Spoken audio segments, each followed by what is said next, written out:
คั้นนำมะม่วงผลหนึ่งผลใหญ่สุก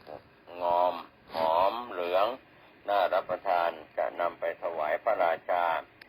นายคันเห็นพระพุทธเจ้าแต่ไกลจึงคิดว่าเราจะนำผลมะม่วงนี้ไปถวายพระราชาจะได้รางวัลไม่เท่าไหร่ถ้าถวายพระพุทธเจ้าจะได้บุญชั่วกาลนานนายคันจึงนำผลมะม่วงงามเข้าถวายพระศาสดาพระพุทธองค์ทรงรับแล้วทำท่าจะนั่งลงพระอานนท์จึงเปลื้องจีวรลงปูราชถวายเป็นพุทธอาฏนะครับเป็นที่ประทับนั่ง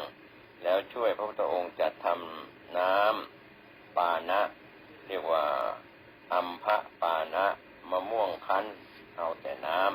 ำถวายพระพุทธเจ้าเสวยน้ำมะม่วงแล้วสั่งนายคันผู้ที่ยังคงนั่งอยู่ณที่ใกล้ๆนั้นให้คุ้ยดินนำเม็ดมะม่วงเพาะลงในที่นั้นนายคันทำตามพุทธประสงค์แล้วพระพุทธเจ้าล้างพระหัตถ์รดน้ำลงที่เม็ดมะม่วงเม็ดมะม่วงนั้นก็งอกเป็นต้นขึ้นโดยฉับพลันสูงขึ้นไป50 ศอกมีกิ่งแยกออกเป็น4 ทิศกับกิ่งยอดที่ตั้งตรงขึ้นไปเป็น5 กิ่งด้วยกันเกิดช่อเกิดผลสุกตกหล่นลงมายังพื้นดินเป็นอันมากผลก็มีรสหวานอร่อยพระราชาพระเจ้าประเสนที่โกศลทรงทราบเหตุการณ์ดังนี้จึงเสด็จมาทอดพระเนตรได้เห็นต้นมะม่วงใหญ่เป็นที่น่าอัศจรรย์ก็ทรงจัดให้มีผู้รักษาไม่ให้ผู้ใดตัดก้านฐานกิ่งแล้วก็ตั้งชื่อว่าคันธามพฤกษ์แปลว่าต้นมะม่วงที่นายคันปลูกเรื่องราวต่างๆเหล่านี้ในวันนั้นก็เกิดร้อนจัดกว่าวันธรรมดาพวกเดรัจฉีที่ไปเฝ้ามณฑปของตนนั้นก็แทบจะเป็นบ้าเพราะอากาศร้อนความร้อนเหงื่อไหลโทรมตัวพอบ่ายหน่อยก็เกิดพายุใหญ่พัดดินทรายฝุ่นละอองตลบไปหมดมณฑปของพวกเดรัจฉีที่ทำขึ้นใหม่แต่ค่อนข้างแบบบางก็ถูกลมพัดหักสะบั้นปลิวกระจายไปหมดคุมกันไม่อยู่ไม่ติดเรียกว่าเนื้อตัวพวกเดรัจฉีดำมอมแมมด้วยดินฝุ่นมองดูแล้วก็เหมือนคนที่ออกจากกองถ่านแล้วฝนเม็ดใหญ่อย่างที่เรียกว่าฝนไล่ช้างก็ตกลงมาพวกเดรัจฉีเลยมีร่างรายพร้อยเหมือนโคด่างต่างหนีออกจากเมืองสาวัตถีไม่สู้หน้าต่อไปพระพุทธเจ้าเสด็จเข้าสู่จตุตฌานสมาบัติอันเป็นที่ตั้งแห่งอภิญญาแล้วก็เหาะขึ้นสู่อากาศเดินไปมาณพื้นเบื้องบนด้วยปฐวีกสิณบริกรรมแล้วเนรมิตเป็นพระพุทธองค์เสด็จจงกรมบ้างนอนบ้างถามปัญหากันบ้างบางองค์เอื้อมหัดไปรูปพระอาทิตย์บ้างพระจันทร์บ้างแล้วทำปาฏิหาริย์อาสาธารณญาณก็คือชนิดที่พระองค์ทำได้สาวกทำไม่ได้โดยเข้าสู่อาโปกสิณสมาบัติแล้วออกจากอาโปกสิณเข้าสู่เตโชกสิณสมาบัติเกิดเป็นท่อน้ำท่อไฟออกจากพระวรกายข้างโน้นบ้างข้างนี้บ้างสลับกันแล้วเสด็จนั่งประทับบัลลังก์แก้วอันปรากฏขึ้นเหมือนยอดคำธรรมพฤกษ์โปรดแสดงพระธรรมเทศนาโดยสมควรแก่อัธยาศัย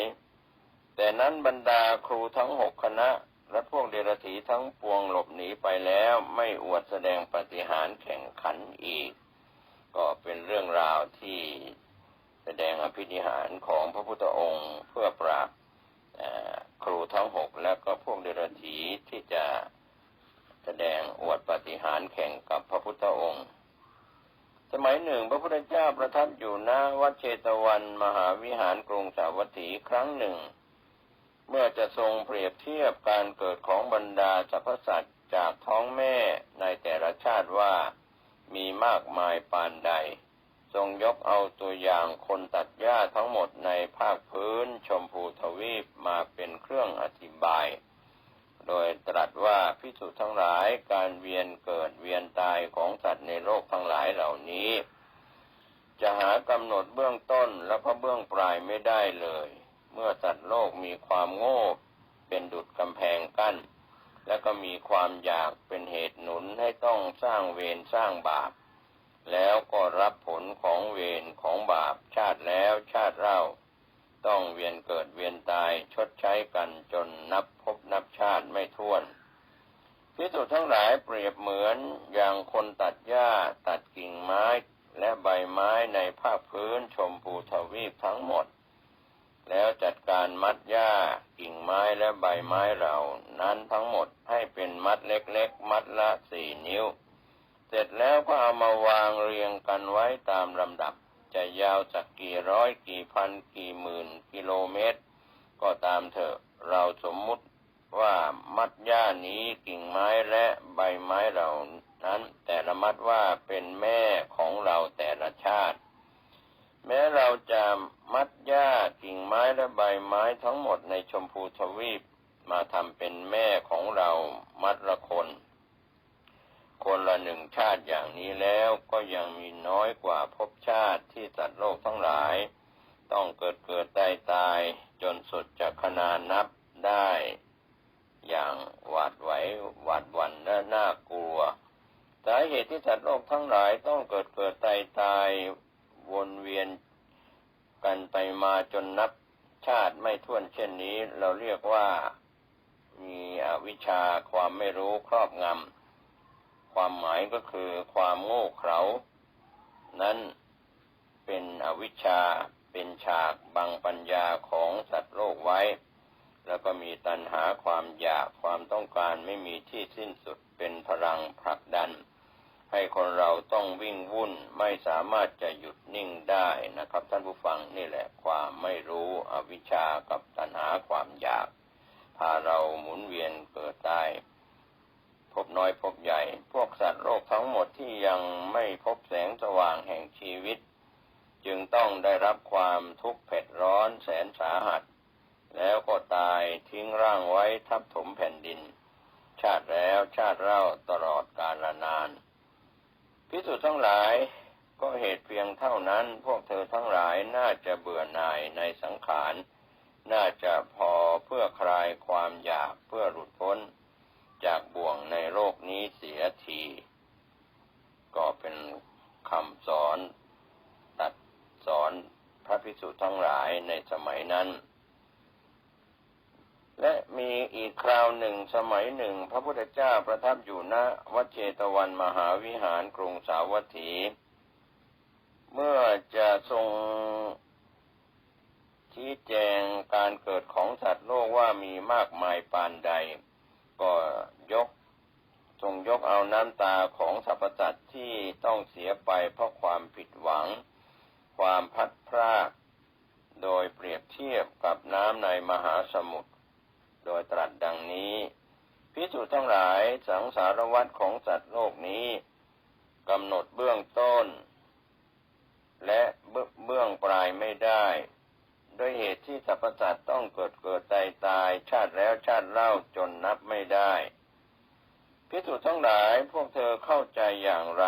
น้ำตาของสรรพสัตว์ที่หลั่งไหลเพราะเหตุแห่งการคร่ำครวญร้องไห้อยู่แต่ละชาติที่เกิดมานั้นกับน้ำในมหาสมุทรทั้ง4อย่างไหนจะมากกว่ากันหนอพวกข้าพระองค์ได้เคยศึกษาตามที่พระองค์เคยทรงแสดงแล้วว่าน้ำตาของสรรพสัตว์ที่ต้องเสียไปเพราะประสบกับสิ่งไม่เป็นที่รักที่พอใจในแต่ละชาติแต่ละภพที่ต้องเกิดมานั้นมีมากกว่าน้ำในมหาสมุทรทั้ง4พระเจ้าข้าพระพุทธองค์ตรัสตอบว่าถูกละภิกษุทั้งหลายพวกเธอเข้าใจถูกต้องแล้วการที่สัตว์ทั้งหลายต้องร้องไห้เสียน้ำตาเพราะแม่ตายในแต่ละชาติรวมกันแล้วก็มากกว่าน้ำในทะเลแล้วภิกษุทั้งหลาย มิใหญ่ที่เราจะกล่าวถึงน้ำตาที่สัตว์ทั้งหลายต้องเสียไปเพราะพ่อตายปู่ย่าตายายตายลุงป้าน้าอาตายพี่ชายตายพี่สาวตายน้องชายตายน้องสาวตายลูกชายตายลูกสาวตายหลานชายตายหลานสาวตายอย่างนี้เป็นต้นรวมไปถึงผัวตายเมียตายเมื่อรวมน้ำตาที่พวกเธอต้องเสียไปแต่ละครั้งแต่ละชาติซึ่งนับจำนวนชาติไม่ได้จะมากกว่าน้ำในมหาสมุทรสักเพียงไหนนอกจากนี้ความทุกโศกที่สัตว์โลกทั้งหลายนั้นต้องได้รับและก็เสียน้ำตาเพราะเหตุแห่งความเสื่อมลาภโรคภัยเบียดเบียนผิดหวังจากการค้าขายผิดหวังจากการทำไร่ทำนาผิดหวังจากการทำงานราชการและความผิดหวังเกิดจากการประกอบอาชีพสารพัดอย่างเมื่อรวมกันแล้วก็มากกว่าน้ำในมหาสมุทรทั้งสี่อย่างเทียบกันไม่ได้เลยด้วยเหตุนี้ควรที่สัตว์ทั้งหลายจะเบื่อหน่ายในสังขารที่ต้องเกิดตายจนนับชาติไม่ถ้วนโดยการบำเพ็ญตนให้พ้นจากทุกโศกที่ต้องได้รับเพราะการเกิดและการตายนี้เสียโดยเร็วเถิดก็เป็นเรื่องราวเตือนน้ำตาที่เสียอกเสียใจขับก่อมากมายทีเดียวมีอยู่สมัยหนึ่งคราวหนึ่งพระพุทธเจ้าประทับอยู่ณพระเชตวันมหาวิหารกรุงสาวัตถีครั้งนั้นบุตรของนางกีสาโคตมีซึ่งกำลังน่ารักน่าเอ็นดูได้ตายลงนางกีสาก็เสียใจแทบเป็นบ้าเพราะนางมีลูกคนเดียวนางได้อุ้มลูกน้อยผู้ไร้วิญญาณไปบ้านโน้นเรือนนี้ขอให้ชาวบ้านช่วยรักษาลูกนางให้ฟื้นคืนมาชาวบ้านหลายคนก็มีความสงสารหัวอกของความเป็นแม่แต่ที่สุดใครๆก็จะช่วยนางได้ก็แนะนำให้นางไปเข้าเฝ้าพระพุทธเจ้านางจึงอุ้มร่างของลูกน้อยผู้สิ้นลมไว้แนบอกแล้วก็รีบวิ่งไปยังสำนักวัดเชตวันขณะที่พระพุทธเจ้ากำลังทรงแสดงธรรมอยู่นางกีสาผู้มีหน้านองด้วยน้ำตายื่นแขนทั้งสองรองรับร่างหนูน้อยไว้ไปทางพระพุทธเจ้าพลางพูดด้วยเสียงสั่นแก้มสะอื้นว่าท่านเจ้าขาโปรดช่วยชุบชีวิตลูกน้อยของดิฉันให้ฟื้นคืนชีพขึ้นมาด้วยเถิดพระเจ้าข้าพระองค์ตรัสตอบว่ากีสาโคตมีเธอจงไปหาเมล็ดพันธุ์ผักกาดในบ้านที่ไม่มีคนเคยตายเลยมาสักหยิบมือแล้วเราจะประกอบยาชุบชีวิตลูกของเธอให้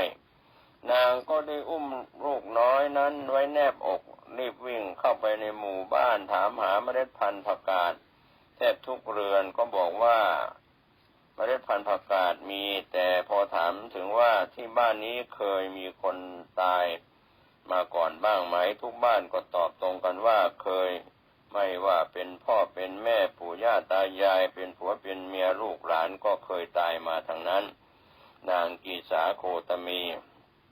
ตะเวนหาตั้งแต่เช้าถึงเย็นจนลูกเหม็นเน่าก็ไม่ได้เมล็ดพันธุ์ผักกาดแม้แต่เมล็ดเดียวจึงต้องกลับมาเฝ้าพระพุทธเจ้าด้วยความผิดหวังพระพุทธเจ้าได้ทรงให้สตินางกีสาโคตมีว่ากีสาเอ๋ยอนิจจาซึ่งเป็นอนิจจธรรมนั้นมิใช่ธรรมเฉพาะบ้านมิใช่ธรรมเฉพาะนิคมมิใช่ธรรมเฉพาะสกุลเดียวแต่เป็นธรรมของโลกทั้งปวงพร้อมทั้งเทวโลกก็เป็นเรื่องความตายเป็นเรื่องสาธารณะทั่วไปไม่ใช่ว่าบ้านนี้ตายบ้านโน้นไม่ตายตระกูลนี้ตายตระกูลโน้นไม่ตายก็หามิได้แต่ว่าตายหมดทุกบ้านทุกเมืองแม้แต่เทวดาอินทร์พรหมก็มิได้มีข้อยกเว้นจะต้องตายจะต่างกันอยู่บ้างก็ใช้ศัพท์ว่าจะตายช้าหรือตายเร็วเท่านั้นบางคนไม่ตายแต่ตอนเด็กๆก็มาตายตอนรุ่นหนุ่มรุ่นสาวไม่ตายตอนรุ่นหนุ่มรุ่นสาวก็ตายตอนแก่ไม่ตายดีก็ตายร้าย ตายเหมือนกันหมดไม่เว้นแม้แต่พระราชาเศรษฐียาจกจนถึงพระสงฆ์องค์เจ้าผู้เว้นจากบาปจากเวรก็ต้องตายเช่นเดียวกันนางกีสาโคตมีได้ฟังธรรมจากพระพุทธองค์ก็เกิดสติปรงตกถึงกฎแห่งกรรมธรรมดาของโลกมีเกิดก็มีตายไม่มีใครหยุดยั้งได้จึงเอาลูกชายไปทิ้งแล้วขอบรรพชาอุปสมบทต่อมาไม่นานนางก็ได้บรรลุเป็นพระอรหันต์เป็นพระสาวิกาสำคัญองค์หนึ่งในโลกก็เป็นเรื่องราวที่นำมาบอกกล่าวให้ท่านได้เห็นซึ่งเป็นสัจธรรมคำสอนที่องค์สมเด็จพระสัมมาสัมพุทธเจ้าวันนี้ผมประเสริฐเพชรเม็ดนำเรื่องราวต่างๆชวนท่านผู้ชมท่านผู้ฟังได้คิดได้พิจารณาคำสอนในสมัยพุทธกาลก็หวังว่าจะเป็นแนวทางในการนำมาตั้งอยู่ในความไม่ประมาทของท่านผู้ชมท่านผู้ฟังพ้นจากการเกิดแก่เจ็บตายพ้นจากภัยวัฏสงสารนี้ทุกรูปทุกนามสวัสดีครับ